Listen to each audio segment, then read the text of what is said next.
Thanks for the opportunity to be here. I'm going to spend the next probably 20 minutes or so talking more about primary care. As James mentioned, primary care is one of our platform capabilities at Fairview. And I'll tell you a little bit more about the journey we're on, which is, I would say, in the formative stage right now, but we're making good progress. So with that, let's talk a little bit about why. There's a lot going on out there. You know, as James mentioned, we're seeing a lot of interesting dynamics within the market, both from a consolidation standpoint and also, I would say, a fragmentation standpoint. We're seeing niche organizations fulfill parts or segments of the continuum that are generally fraught with wastes, and they're fitting into these small little, I would say, niches of care.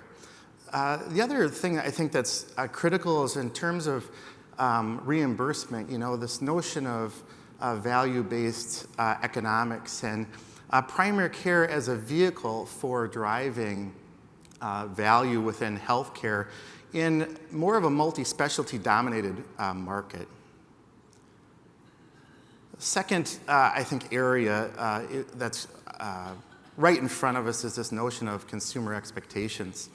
So Noriaki Kano was a professor in Tokyo that studied sort of consumer aspects of quality.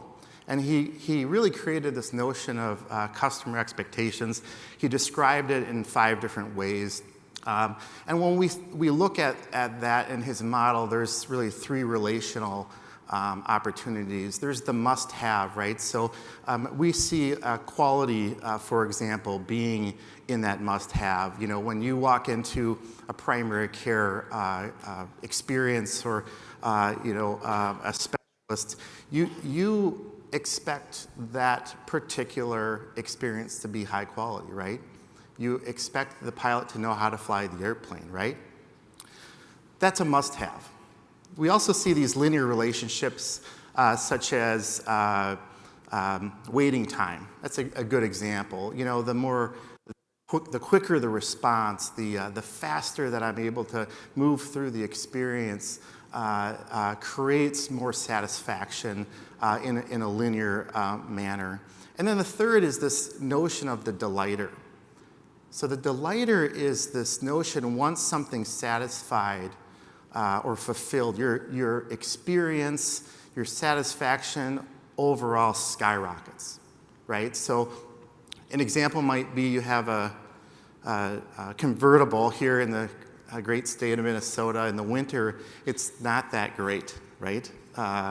However, that first sunny, warm day, you put the roof down, you think to yourself, this is the greatest thing in the world. It's that delighter.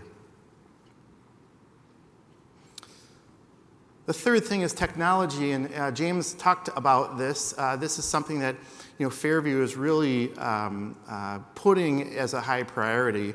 I think the interesting thing about technology is this notion of how healthcare has transformed and utilized technology through that transformation.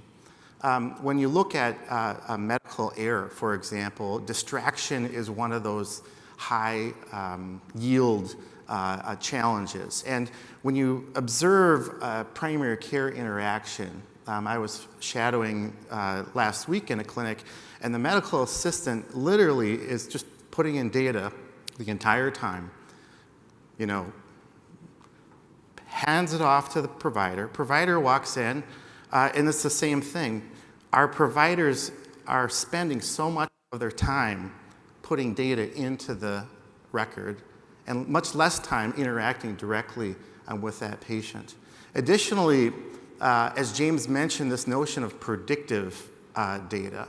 So we should be able to tell you what your risks are, how to best think about spending the $4,700 deductible.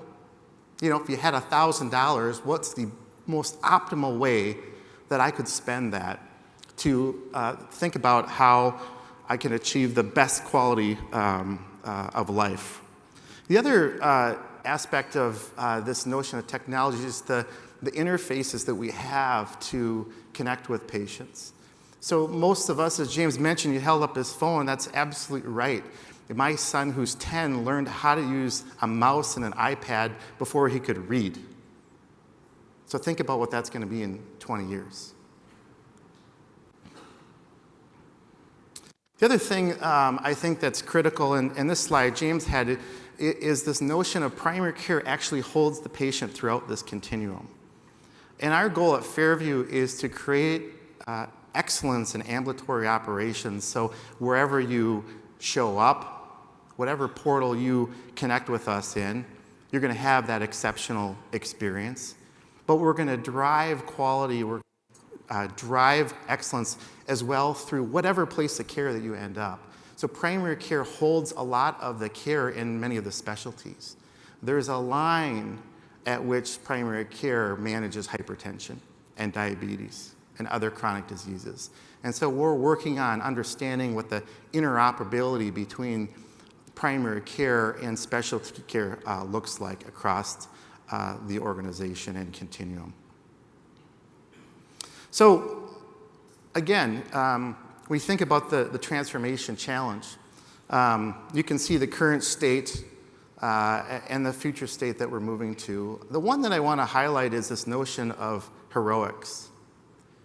So when I walk into a primary care clinic, it's an unbelievable amount of heroics that are happening every day.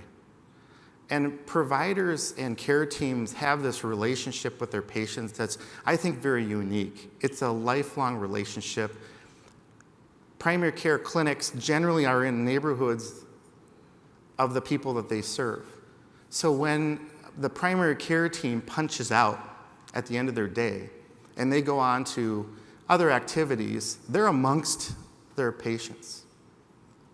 And it's amazing to see a patient walk into the front door of a clinic and the front desk team wave and say, "Hi, Earl, nice to see you." Earl sits down in the chair. Medical assistant comes, "Earl, how you doing? How's that new townhome? You getting out and mowing the lawn?" Having that conversation and that connection. And what that relationship does is it creates this dynamic by which they do more for their patients, because people have limitless needs, and as healthcare providers, we give, especially those individuals that we have strong relationships with.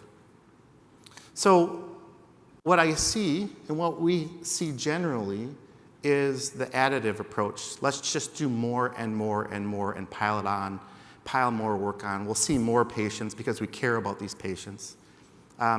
Triple book. A post-hospital patient. I would talk with providers that would say, I work till 6:30. I go home. I still have 100 in-basket messages. Go home, have dinner with my family, get the kids to bed, 8 o'clock, jump on Epic, work till midnight, get up at 5 and do it all over again. It's not a sustainable model.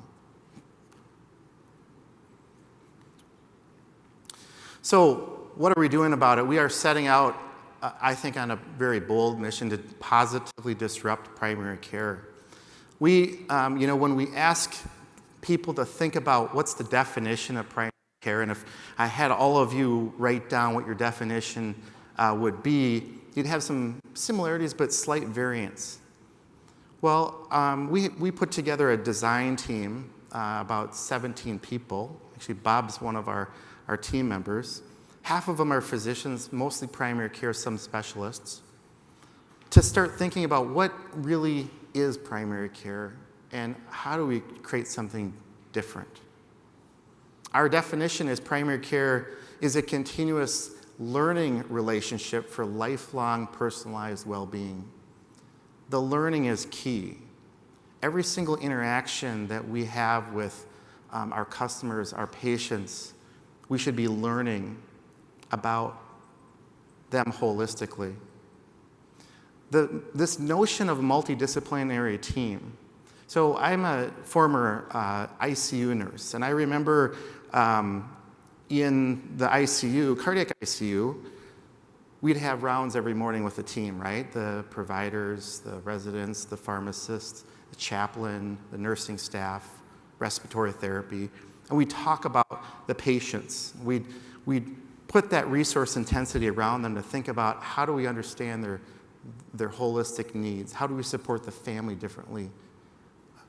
And frankly, that's where we're going in primary care, is starting to really think about how to enable our care team to have that relationship with a patient.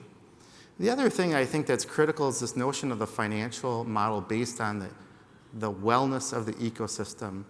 So as James articulated, most of what we do doesn't impact total health for patients. So how do we connect to the other 80% and start thinking about driving well-being and in a different way? So we set out with some lofty goals. And what's interesting about these goals is it guides us. When we get to a question about, okay, which way do we go, right or left, we break these goals out. We will be the patient's first choice for care. We will be the industry leader for innovation and care delivery, and it starts in primary care. We will be the best place for longitudinal patient outcomes. That gets to that lifelong learning relationship we have with our patients. We will publish our results, and I think critically, we will be a vehicle for improved community health. As James mentioned, these zip code differences and social determinants of health and disparities, we have to solve for that. When we asked folks, okay, how do we think about getting out of our box? The Henry Ford quote, if I would have asked my customers what they wanted, they would have said, I wanted a faster horse. We have a mental model of our current care delivery system. So we think about primary care in a particular context. And as providers and administrators and care team members, we have this bias that we go to. So we set out and started out actually with what we call the day of disruption. And the day of disruption was, how do we really free our minds from some of these contextual biases that we have? When you think about primary care, it hasn't really changed much. It's one provider, one exam room, one patient. It's like the taxi industry, right? The taxi industry for hundreds of years really didn't change. Along comes Lyft and Uber, completely disrupts the model that we've experienced. We believe we're going to be that Lyft and Uber to primary care. Stitch Fix was an interesting company to study. I don't know if any of you have patroned Stitch Fix. My wife did for a while. Stitch Fix has this unbelievable connection with their customers. They have a stylist, a personal stylist. And they actually learn along the way what your preferences are. And they have a lot of analytics and machine learning behind the scenes that you don't know about, right? And they say, we can pick out it better than you can. So you think about the data we have in primary care. You think we could maybe pick out a better pathway for health and well-being with the data that we have. So that was a really fun day to think about all of those organizations, and there are more. So our journey, like I said, we put together a design team. We're still, I would say, in the formative stage. We expect to be done here in terms of model creation in the third quarter. We have a series of week-long design events. One that actually will start in 2 weeks. Currently, we're at, I would say, a conceptual model. And we're moving towards the defined models of care. And why that's important is if you think about primary care, we generally have the same model in the health system world, and we spread it like peanut butter. We say, this is the care experience you're going to have, and we're just going to kind of fit everybody into that care experience. So when you think about the people we serve, the care model should look different in a more retail, highly technology-enabled setting than it does with, for example, our Roselawn clinic, that more than 50% of the patients, English as a second language, high refugee population, unbelievable social challenges with trauma, alcoholism, substance abuse, very different model of care. But what we do is we put the same model of care, we spread it like peanut butter. And so we're going to something different, where we think differently about the unique needs of the people that we're serving, and create a flexible model that creates, again, a pathway for well-being. Here's a quick glimpse in our evolving concepts. So if I was here a week or 2 weeks from now, I'd have a lot more detail. But go with me on these concepts. The first is the health portrait. So a picture's worth 1,000 words, right? That's what they say. When we think about data in our electronic health record and what we know about our patients, there's these quantitative lines. So we can tell you your family history, and we can tell you your vital sign trends and your medication regimen. But we don't know what's between the lines, right? There's this notion in marketing around read between the lines. What's the story about the journey you've had today? There's a great video by the Cleveland Clinic around empathy. I encourage you to see it if you haven't already. It's remarkable, and it talks about, and really from a viewpoint of thinking about that, again, that journey that people have had today. You've all had a different journey getting here this morning. What if we knew that journey and could help support and know you along your healthcare journey? The second is, we actually renamed it. We call it the Sherpa. We had someone on our design team from Nepal, and this notion of a guide, we renamed it a personal advocate liaison, or a PAL. We're still playing around with it. But thinking about the ultimate navigator in a highly complex system, what if there was some connection that effortlessly navigated patients throughout their healthcare experience? What if, instead of using healthcare 2 or 3 times a year, you used healthcare 365 days a year? And this personal guide would be the person that, or the machine learning, or the connection that you'd interface with. The third is this notion of continuous compassionate care. This is connecting the hearts and minds of all who are in healthcare. This is understanding and being empathetic to the person that is undiagnosed. So think about that. I'm an undiagnosed patient. We should have a pit crew, or we should have some rapid way of getting answers as fast as we possibly can. The care ecosystem.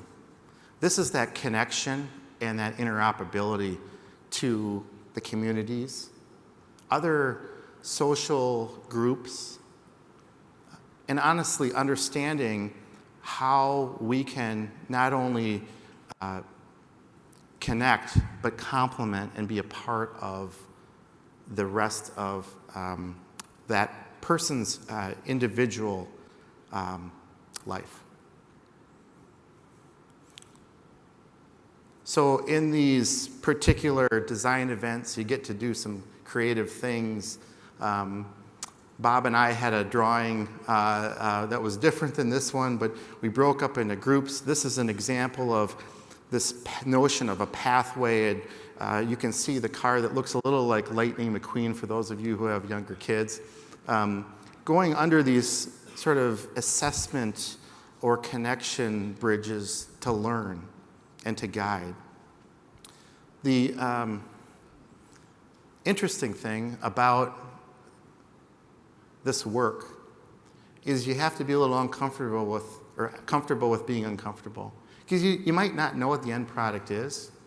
And so those of us who are a little bit more objective, we get to access the other side of our brain quite a bit.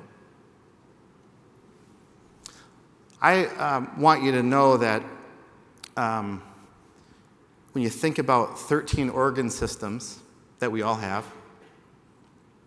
you know how many diagnoses we invented? 60,000. There's 60,000 diagnoses. 4,500 medical and surgical interventions that we also have invented for those diagnoses. You know how many medications we have? Come on, this crowd should know. Over 6,000. And so what's interesting is all of that hits primary care at some point. All of that creates this dynamic that there's no person alive that could have that all in their brain, especially as medical knowledge is going to be doubling every 73 days. The systems that we have today are not compatible with our future, and that is the journey that we're on. With that, I want to thank you for the time. Happy to take any questions that you have for the last couple minutes. You were talking about like the primary care provider and their day and getting home at 6:30 and having their dinner, putting their kids to bed, getting back on Epic and charting and getting up and doing it all over again. And you also talked a lot about innovation and entrepreneurs, and I feel like a lot of us sitting in the room feel like our products can go back to the quality, cost, convenience, and experience that your patients are looking for, and yet we're not maybe having the opportunity to help provide those. I appreciate that you're doing the Shark Tank and that you look at one project, but I feel like a lot of us in the room feel like we could do a lot more and help your patients, and we're not sure the route, the path, and we know there's speed bumps and other things, but having the access and the route to help educate. When is there time to educate those providers or build into the system time? We're doubling our medical knowledge, 73 days.